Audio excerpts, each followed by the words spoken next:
5-10 juta. Iya. Satu harinya. Iya. Saya sebetulnya jujur saya nggak pakai modal sama sekali. Saya nggak punya, istilahnya nggak punya modal. Saya hanya memutar uang belanja dari suami. Hai semuanya, saya Ibu Ana. Saya punya usaha catering. Brandingnya Sekar Boga. Saya sudah hampir 18 tahun usaha ini. Dari awal sampai sekarang perjalanan panjang, jadi banyak pengalaman yang sudah saya dapatkan. Kalau bisnis catering ini berawal dari hobi saya yang masak. Saya suka masak. Dulu saya pernah kerja di suatu perusahaan karena saya punya anak dan saya harus membuat keputusan saya nggak bisa kerja kantor lagi. Akhirnya saya cari kesibukan dengan hobi saya. Saya memasak. Awal saya jualan kue. Kue saya titip ke tukang sayur. Yang pagi-pagi saya harus bikin, lalu saya berangkat. Yang selalu direcokin anak lah. Lalu berkembang karena memang saya selalu promosi ke teman, ke tetangga. Lalu saya rajin bikin proposal, ngajuin penawaran ke kantor-kantor. Nah setelah itu mulai banyak nih pelanggan, pesan-pesan snack box. Lalu dari snack box itu saya terpikirkan untuk menambah menu, yaitu menu catering nasi box. Dari situ saya mulai tebar pesona lagi nih. Dari situ kemudian berkembang dan puji Tuhan usaha saya banyak pelanggannya. Kemudian dari situ saya nggak mau diam karena banyak penawaran bisa catering pernikahan atau kitanan, kemudian arisan, pesta kecil-kecilan. Saya bilang ya, karena saya yakin saya bisa. Dari situ kemudian usaha saya berkembang. Saya mulai melayani catering partai kecil-kecil, kemudian dari situ saya yakin bahwa saya partai besar pun bisa. Pesanan yang hanya puluhan, kemudian ratusan sampai ribuan, saya yakin bisa dan sampai sekarang bertahan dan mulai ada jaringan. Jadi setiap hari pun sudah mulai ada pelanggan yang selalu pesan dan pesan.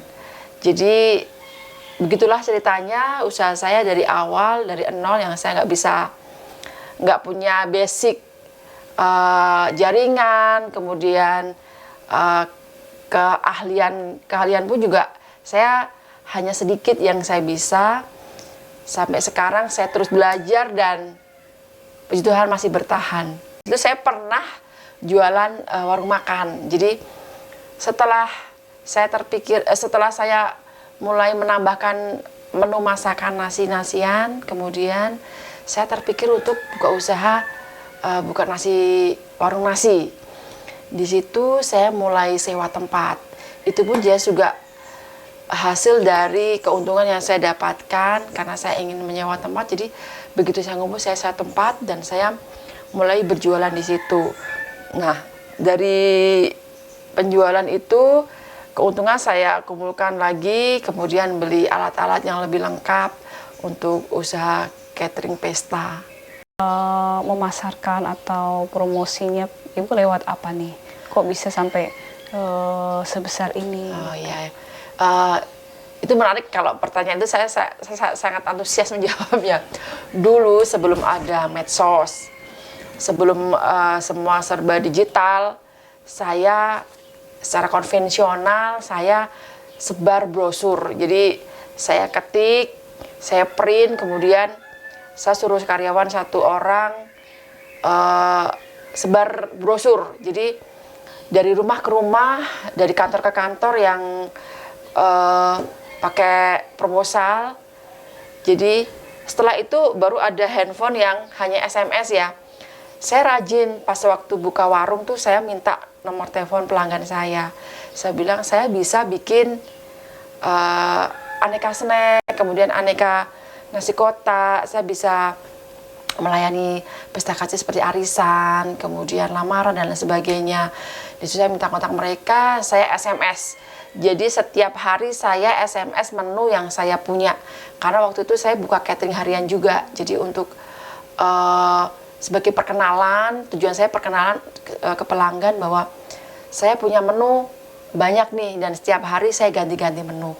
Itu hanya lewat SMS dan sebar brosur. Setiap hari pasti ada pesanan ya, Iya. setiap hari. Iya. Kalau boleh tahu Bu, kalau secara harian atau bulanan Ibu omsetnya berapa nih Bu?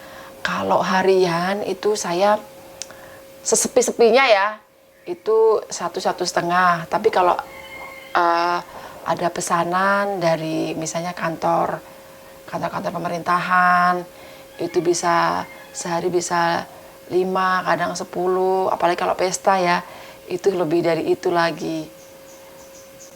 5-10 juta? Iya. Satu harinya? Iya. Itu kalau ada pesanan partai besar ya, misalnya nasi kotak di 2 tempat, misalnya satu kantor aja kadang-kadang ada 100-200 box. Kemudian dalam sehari itu kadang-kadang saya bisa melayani 3 tempat, kadang 4 tempat gitu. Belum lagi saya catering harian berjalan setiap hari. Dari saya mulai awal usaha buka warung makan, itu sampai sekarang saya masih bertahan di catering harian. Jadi saya masih sebar-sebar brosur, tapi kalau sekarang hanya lewat medsos ya, WhatsApp gitu-gitu. Bu, kalau boleh tahu Ibu buka kelas masak juga nggak nih Bu? Oh iya, ya Mbak, saya buka kelas itu karena Mungkin sekalian permintaan. promosi di sini. Ya, saya buka kelas karena saya tuh permintaan pelanggan. Jadi waktu itu saya pernah diperbantukan di instansi pemerintah untuk mengajar masak, kelas masak di ibu-ibu PKK. Dari situ mereka mengenal saya, kemudian banyak yang japri bagaimana kalau saya mengajar di tempat mereka secara berkelompok maupun pribadi. Mulai dari situ saya mulai mengajar dan buka kelas. Oh iya, saya sampai sekarang juga masih ngajar di suatu sekolahan swasta, ekskul tata boga. Buat teman-teman yang ingin menambah ilmu khususnya di bidang tata boga bisa hubungi saya siap membantu untuk mengajar memasak. Kemudian saya juga buka pesanan apapun itu, snack box, nasi box, catering pesta, pokoknya yang berhubungan dengan makanan hubungi saya. Itu. Kalau teman-teman ada yang mau buka usaha juga seperti Ibu, ada kelas pendampingannya nggak Bu? Iya. Saya bekerja sama dengan teman juga, jadi saya selain mengajar juga mendampingi mereka membuka usaha sampai mereka bisa mandiri atau bisa berjalan sendiri. Itu saya sudah punya teman, punya tim yang mendampingi mereka juga, kemudian mengajari sistemnya dan secara administrasinya juga. Wow, berarti Ibu selain punya usaha juga mencetak para pengusaha ya? Iya. Luar biasa Ibu. Oh iya, satu hal yang penting buat teman-teman yang ingin usahanya berjalan lancar dan bisa promosi kemana-mana, kita perlu legalitas. Jadi kalau seperti saya makanan, itu hal yang terpenting adalah legalitas, yaitu halal. Karena bagaimanapun juga orang pasti akan bertanya, yang masak siapa, halal enggak gitu. Terus kemudian kita syarat sebagai vendor di suatu perusahaan juga sama, kita harus punya legalitas juga.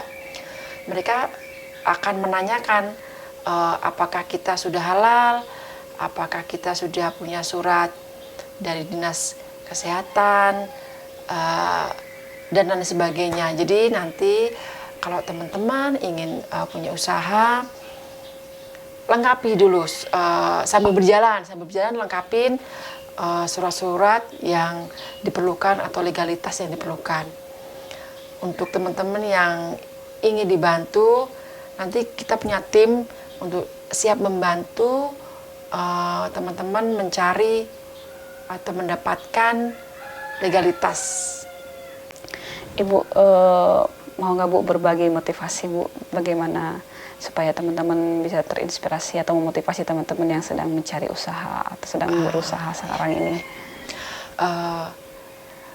Teruslah bekerja dengan hati, Jadi apapun yang kita lakukan dengan hati itu akan melakukannya dengan senang hati ya, dengan hati yang gembira, kemudian konsisten dengan pekerjaan kita. Misalnya kita di suatu usaha kayak seperti saya catering ya, konsisten dengan usaha seperti itu. Karena kalau kita dari awal usaha yang sama, kita akan dikenal sampai sekarang itu seperti, oh itu Bu Ana ya, tukang masak. Bekerja dengan hati, kemudian konsisten itu sangat penting, kemudian pantang menyerah, dan selalulah berinovasi.